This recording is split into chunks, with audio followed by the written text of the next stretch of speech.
इसका नाम सुनते ही बच्चों की आंखों में चमक आ जाती है। आई है सच में? लगा था कि समर कैंप है तो एकदम से ही हो गया था कि कुछ ना कुछ तो नया सीखेंगे। आ जाती है ना? Yes ma'am. क्योंकि ये देता है मस्ती। क्या देता है? मस्ती, दोस्ती, और कुछ नया सीखने का मौका। और इस बार समर कैंप में हम क्या सीख रहे हैं? भारतीय भाषाएं। कौन सी? और इस समर कैंप का नाम भी क्या है? भारतीय भाषा उत्सव कैंप। क्या नाम है? भारतीय भाषा उत्सव कैंप। और कुछ नया सीखने को मिलेगा। एक खास तोहफा जहां बच्चे सीखेंगे अनेक भारतीय भाषाएं, और भाषाएं जो हमारी सांस्कृतिक विरासत की अमूल्य धरोहर हैं, हमें एक दूसरे से जोड़ती हैं। क्या काम है भाषा का? हमें शिक्षा नीति 2020 का उद्देश्य है बहुभाषिकता को बढ़ावा देना। अभी बहुभाषिकता क्या होती है पता है किसी बच्चे को? बहु माने बहुत सारी भाषा, भाषाओं का प्रयोग करना। तो बहुभाषिकता का मतलब क्या है? एक से अधिक भाषाओं का प्रयोग करना आना चाहिए। जैसे हम रूटीन में भी हिंदी भाषा भी पढ़ते हैं, संस्कृत भी पढ़ते हैं, अंग्रेजी भी पढ़ते हैं, पंजाबी भी पढ़ते हैं। तो ये बहुभाषिकता हो गई ना? Yes ma'am. समझ में आ गया बहुभाषिकता का मतलब? इसी सोच के साथ बच्चों को नई भारतीय भाषाएं सीखने के लिए प्रोत्साहित किया जा रहा है, और संविधान भी हमारी बहुभाषिक आयाम को प्रोत्साहित कर रहा है।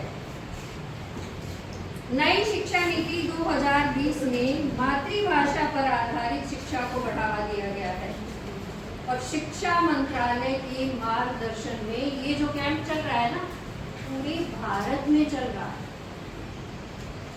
कहाँ चल रहा है? पूरे भारत में। हर एक राज्य में चल रहा है। और जब राज्य से बात आई तो मैंने आज जो चुना है पहली एक्टिविटी में, वो तमिलनाडु राज्य की भाषा तेलुगु को चुना है। तो मैं आप लोगों को तेलुगु में ग्रीटिंग्स के तरीके बताऊंगी। ग्रीटिंग्स कहते हैं विशेष अभिवादन को।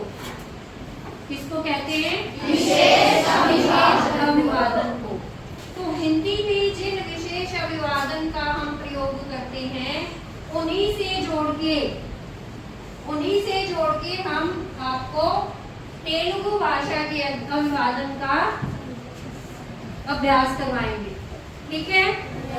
हिंदी में हम नमस्कार या फिर प्रणाम या नमस्ते इस तरह के शब्दों का प्रयोग करते हैं। सुप्रभात भी कहते हैं। लेकिन तेलुगु में हम क्या कहेंगे? नमस्कारम। क्या कहेंगे? नमस्कारम। इसी तरह से जब हम किसी से मिलते हैं तो हम क्या कहते हैं हिंदी में? आप कैसे हैं? क्या कहते हैं? आप कैसे हैं? और हम उसे तमिल में क्या कहेंगे? मेरू इल्ला उन्नारू। मेरू इल्ला उन्नारू। क्या कहेंगे? मेरू इल्ला उन्नारू। फिर आगे से क्या जवाब मिलता है? मैं ठीक हूँ। मैं ठीक हूँ। तमिल में हम कहेंगे नेने बगुन्ननु। क्या कहेंगे? नेने बगुन्ननु। नेने बगुन्ननु। अब हम क्या कहते हैं? बहुत अच्छा हूँ मैं बहुत अच्छा हूँ। तो उस बहुत अच्छा को हम तेलुगु भाषा में क्या कहते हैं? चाला मंची। क्या कहेंगे? चाला मंची। फिर हम कहते हैं धन्यवाद, और तेलुगु में